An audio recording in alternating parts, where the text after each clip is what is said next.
Olá, boa noite. Eu sou Mariana Jungmann e você acompanha conosco a partir de agora todas as notícias que circularam hoje nos corredores do poder. O Supremo Tribunal Federal abre inquérito para investigar os crimes citados pelo ex-governador de Mato Grosso em delação premiada. E ainda nesse sentido também, a Procuradoria-Geral da República apresentou hoje denúncia contra 4 senadores do PMDB. Você confere aqui também que o INSS vai começar a pagar a primeira parcela do 13º para aposentados e pensionistas. Tudo isso a partir de agora pela TV Brasil, pela Rádio Nacional e emissoras públicas de todo o país.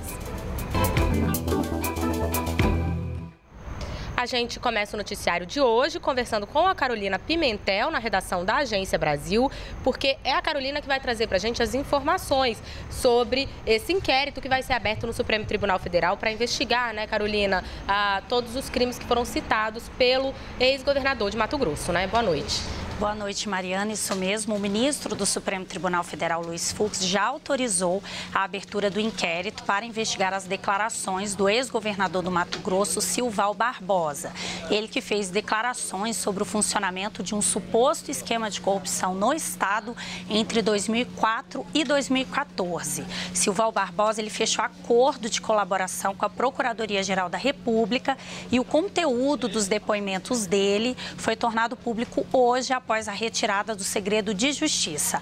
Já no pedido de investigação apresentado pela Procuradoria-Geral da República, a Procuradoria cita que empresários e políticos locais formaram uma organização criminosa para garantir o pagamento de dívidas de campanha e que os políticos cobravam propina em obras do governo. Essa investigação ainda não tem prazo para terminar e vai ser conduzida pela Polícia Federal.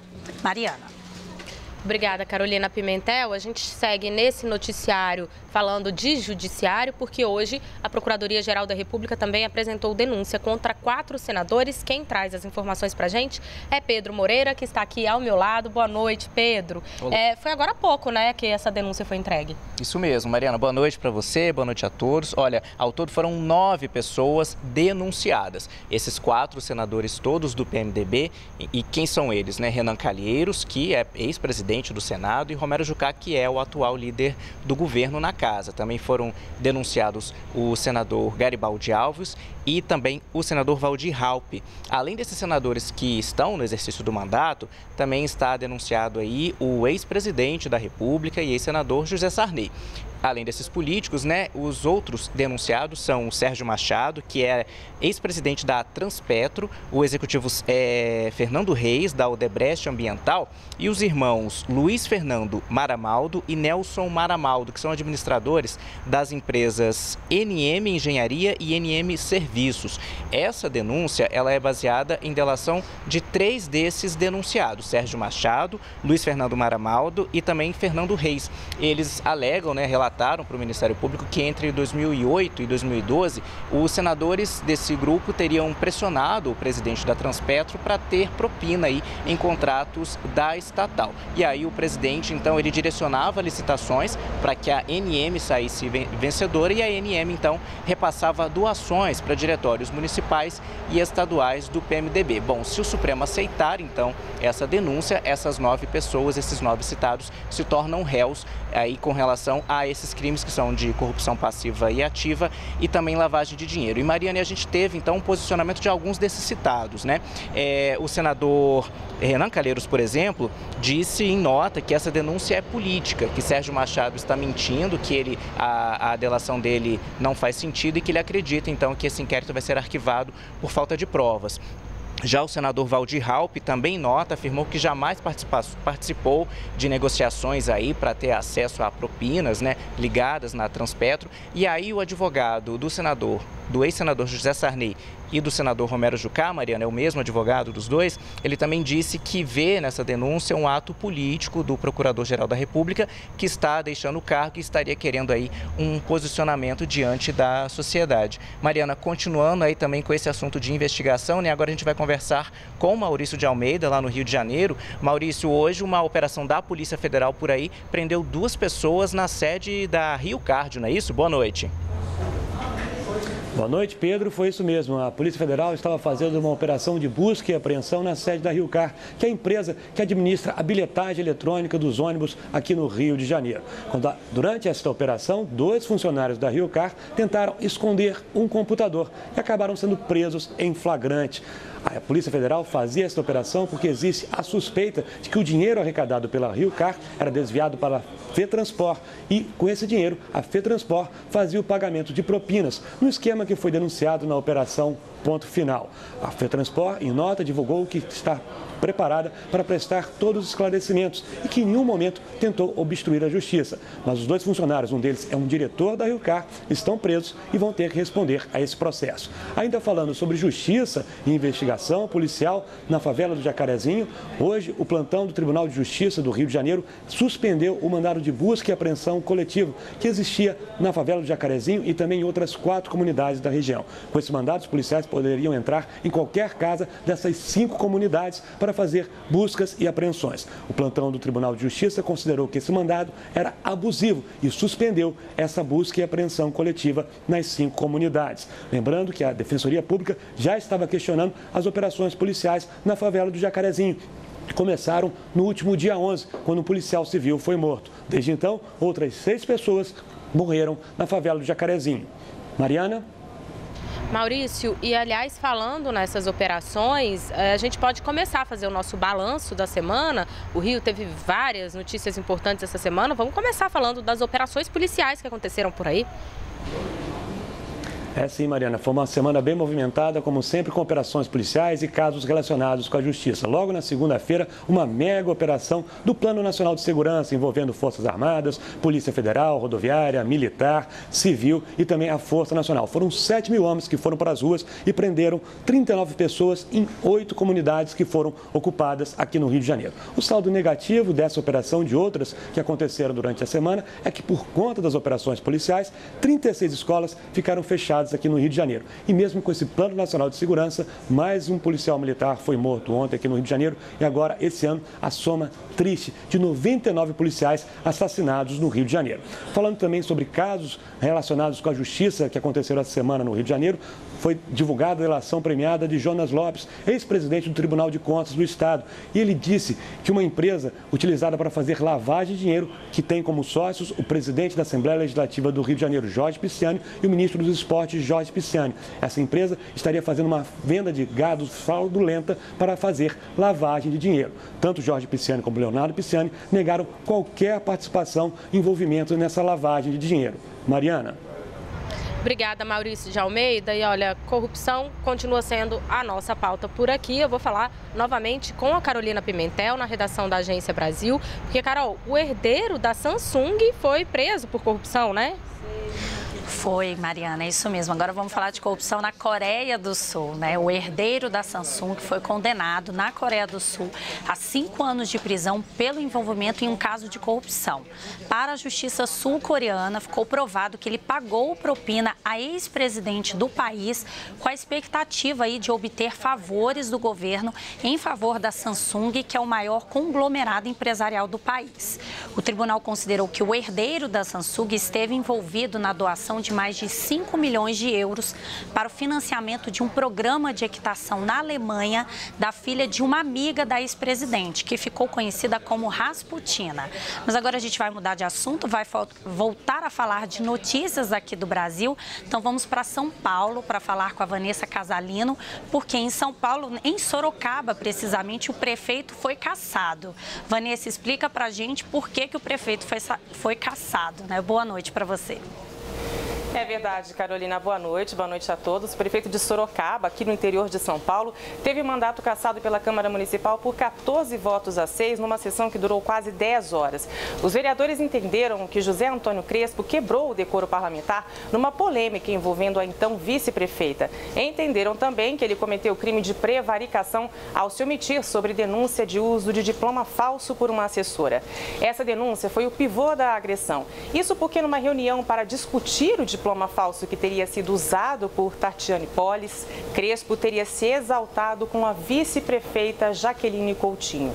Toda a polêmica que levou à cassação teve início com um post da mãe da vice-prefeita no Facebook, dizendo que a filha tinha sido agredida por Crespo.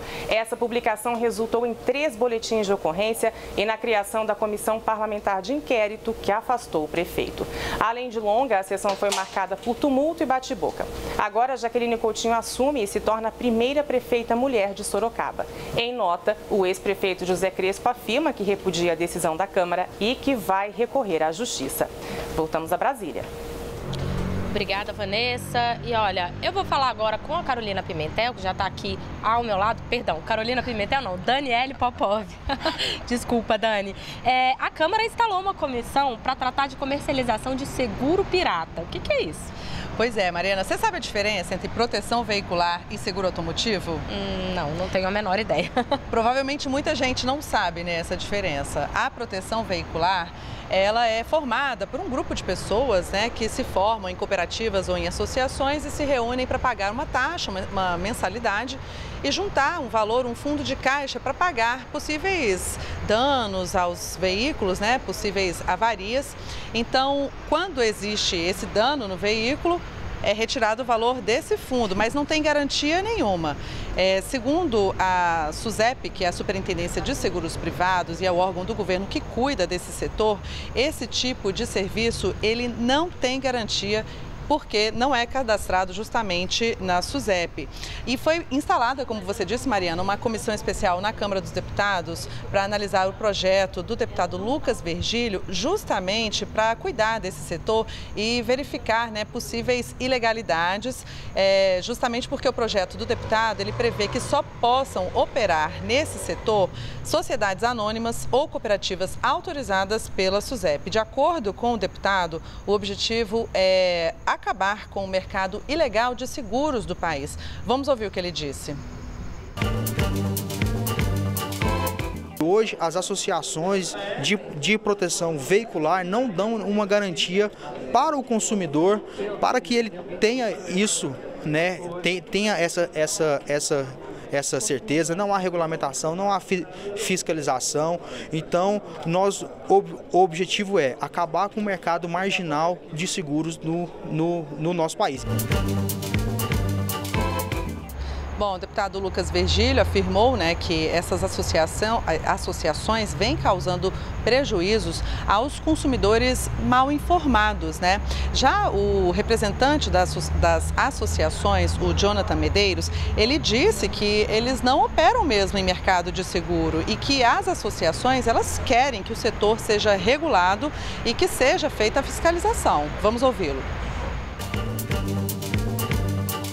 Nós somos até favoráveis, até mesmo para regular, fiscalizar o tipo de atividade para evitar que as exceções comprometam toda a regra.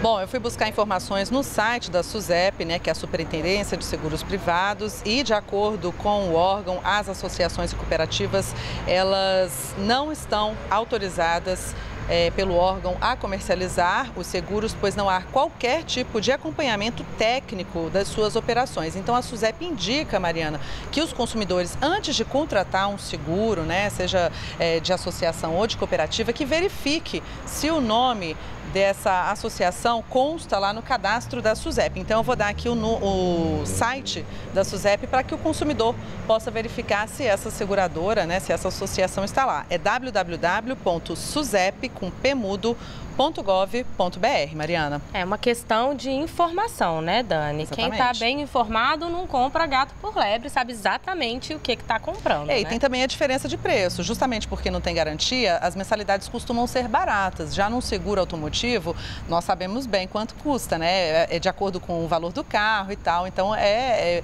tentar não ir apenas pelo preço, né? Com certeza. Obrigada, Daniele. Olha, no próximo bloco a gente vai falar sobre o INSS, que começou a pagar a primeira parcela do 13º de aposentados e pensionistas. Daqui a pouco a gente já volta.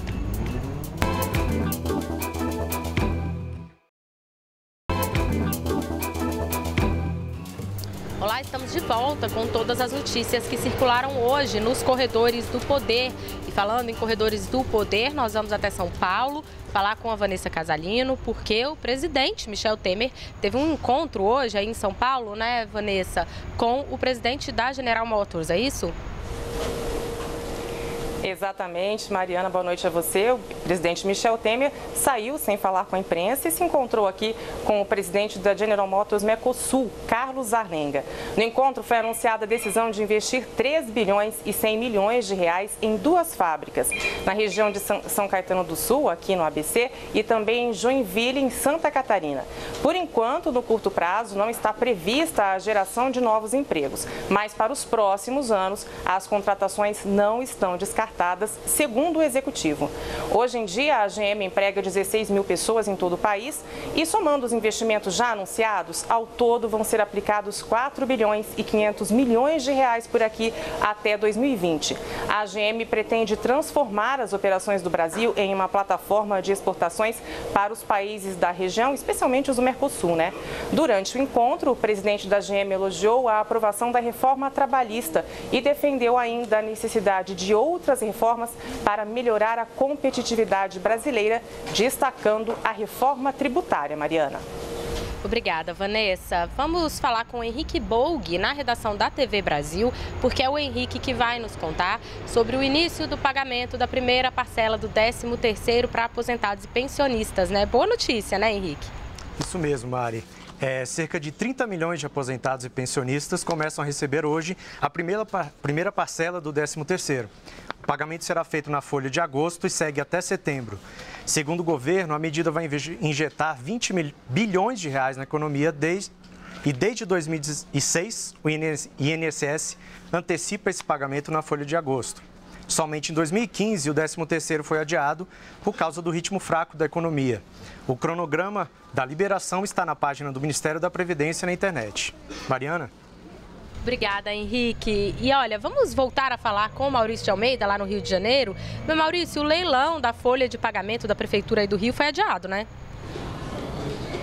É isso mesmo, Mariano. O leilão da folha de pagamento dos servidores aqui do Rio foi adiada por tempo indeterminado pelo prefeito Marcelo Crivella. Isso aconteceu depois que a Vara de Fazenda Pública decidiu que o edital continha desvios e a prefeitura teria que refazer esse edital para realizar o leilão. Como o leilão estava marcado para hoje de manhã, não existia tempo para refazer o edital. Então a prefeitura decidiu adiar por tempo ilimitado, o edital será refeito e só então será marcado um novo leilão da folha de pagamento dos servidores, que é sempre uma forma da prefeitura e dos estados arrecadarem recursos para tentar colocar em dia as contas que estão sempre quase ficando no vermelho. Ainda falando sobre a prefeitura, foi criado aqui um fundo especial de ordem pública para a Guarda Municipal, que vai receber 30% dos valores das multas de trânsito e 50% das multas de poluição sonora. Esse dinheiro vai ser utilizado para modernizar e capacitar a Guarda Municipal, além também de ser utilizado na realização de campanhas educativas. Bom, por enquanto, hoje eu acho que é só aqui do Rio de Janeiro. Vou devolvendo para você, Mariana, uma boa noite e um bom fim de semana para todos aí em Brasília.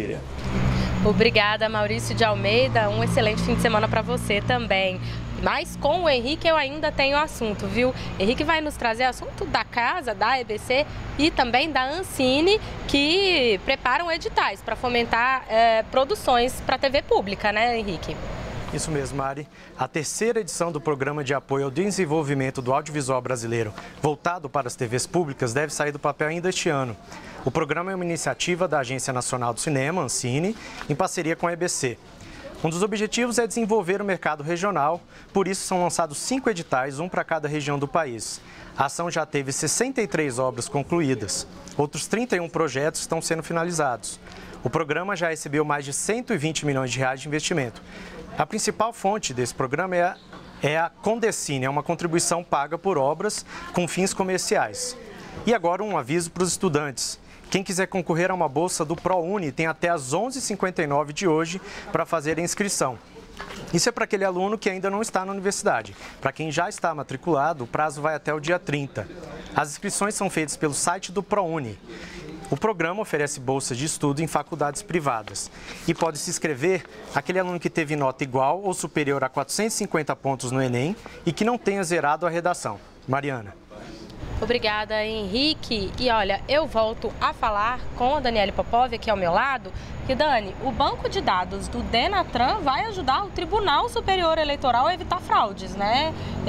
Como é que vai funcionar aí essa conversa entre esses bancos de dados? Na verdade, essa proposta de compartilhamento de dados, ela é prevista para todo o Executivo, para todo o governo, né? Para todos os órgãos, Mariana, mas foi assinado um acordo de cooperação entre o TSE e o Ministério das Cidades para que o Tribunal Superior Eleitoral tenha acesso ao banco de dados do Departamento Nacional de Trânsito. São dados biométricos, então o TSE terá acesso às digitais e fotos de motoristas habilitados em todo o país. O objetivo, então, é evitar fraudes em eleições, evitar duplicidades, corrigir erros de registro e também, né, garantir, evitar retrabalho, economizar dinheiro, para que não seja feito o mesmo trabalho que já foi feito pelo Denatran quando cadastrou aí esses motoristas. Serão poupados recursos, portanto, evitando o desperdício, né, Mariana? E o Denatran conta, para a gente ter uma ideia, com 60 milhões de motoristas cadastrados, ou seja, se a gente for pensar nisso, são pelo menos 60 milhões de eleitores que poderão ter esses dados aí confirmados, né, junto ao TSE. Justamente também porque ali a questão dos motoristas e dos eleitores, a faixa etária, né, a partir dos 18 anos você pode dirigir, então você pega exatamente quem também já pode votar, né, Daniele, e sem dúvida nenhuma, compartilhamento de informação entre órgãos públicos diversos é sempre muito bem-vindo, porque é um país muito grande e quanto mais um órgão puder ajudar o outro com fornecimento de dados, sem dúvida, é fundamental. Verdade. Mas olha, eu vou aproveitar a Daniele Popov aqui comigo, porque é ela que vai me ajudar a fazer um balanço da semana do Congresso, né? E reforma política foi, sem dúvida, o assunto mais falado no Congresso essa semana. A gente teve ali um impasse sobre o financiamento das campanhas eleitorais.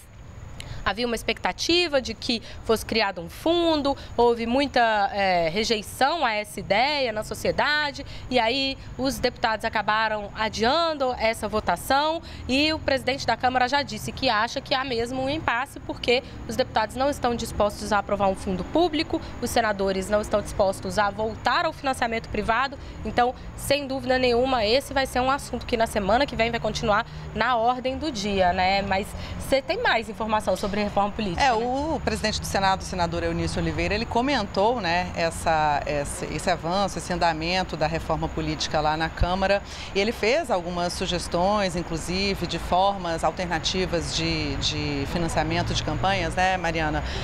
Na verdade, ele disse que não é possível, num momento de crise, que se coloque dinheiro novo. Ele usou esse termo, dinheiro novo, para financiamento de campanhas. Então, ele falou de fundações, de partidos políticos, né, de propagandas eleitorais fora de época e até de emendas parlamentares, que os parlamentares podem, de repente, direcionar as suas emendas para o financiamento eleitoral, né, ao invés de direcionar apenas para os seus estados. Todo mundo com muitas ideias, né, Dani? Mas até agora a gente não viu nenhuma solução que seja de consenso até esse momento. Apesar de não haver tanto consenso assim também, né, Mariana? O presidente do Senado disse que acha, sim, que vai ser possível votar a reforma política até o prazo, né, até setembro, para que ela possa valer já para o ano que vem, né? Então, ele acredita nessa possibilidade.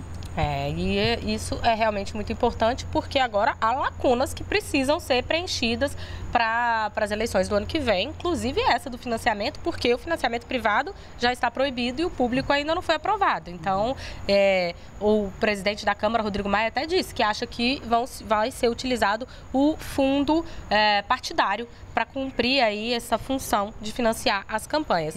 E nesse sentido também a gente teve o adiamento da votação dos vetos, né? Votação dos vetos, exatamente. Né? Essa semana, por falta de quórum, foi adiada para a próxima terça-feira a votação de 16 vetos presidenciais a projetos de lei aprovados pelo Legislativo. Essa votação precisava de 257 deputados e 41 senadores que deveriam estar, né, presentes em plenário, mas só haviam 154 e 21 senadores, portanto, passou para a semana que vem. Só para a gente falar um pouquinho o que está previsto aí, né? Além dos vetos, a pauta de votações do Congresso prevê a apreciação de 11 projetos de lei e de um projeto de resolução dependente de deliberação. Mariana. Tá ótimo. Obrigada, Dani. Vamos para uma última notícia na redação da Agência Brasil com a Carolina Pimentel?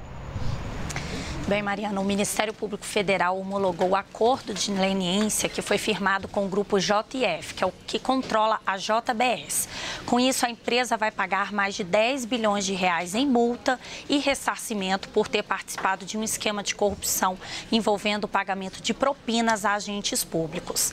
Desse total, 8 bilhões de reais vão para órgãos públicos que sofreram prejuízos com esse esquema e o restante para financiar projetos sociais. O valor vai ser pago ao longo de 25 anos e vai ser corrigido pelo IPCA. Com isso, a estimativa é que a multa ultrapasse 20 bilhões de reais ao final. E agora uma última notícia, a Agência Nacional do Petróleo, Gás Natural e Biocombustíveis, a ANP, encerrou a maior operação de fiscalização no setor de combustíveis em 100 cidades. Foram feitas 9 interdições por qualidade do combustível, 40 porque o volume de combustível mostrado no visor era inferior ao que era colocado no veículo, além de outras 90 irregularidades. Segundo a ANP, os postos que foram autuados vão responder a um processo administrativo e ficam sujeitos a pagamento de multa. É com você, Mariana. Obrigada, Carolina Pimentel. Um excelente fim de semana para você, mas a gente continua por aqui com uma última imagem. Algumas semanas nós falamos dos IPs rosas aqui nos corredores do poder e agora nós vamos falar dos amarelos que estão aí. Olha que imagem belíssima. Isso foi numa residência aqui em Brasília. Eu acho que foi um presente para os donos dessa casa aí, que eles acordaram com o chão coberto de flores amarelas. Com isso, a gente encerra o noticiário de hoje. Para você, um excelente fim de semana. Uma boa noite, Daniele. Boa noite, até semana que vem.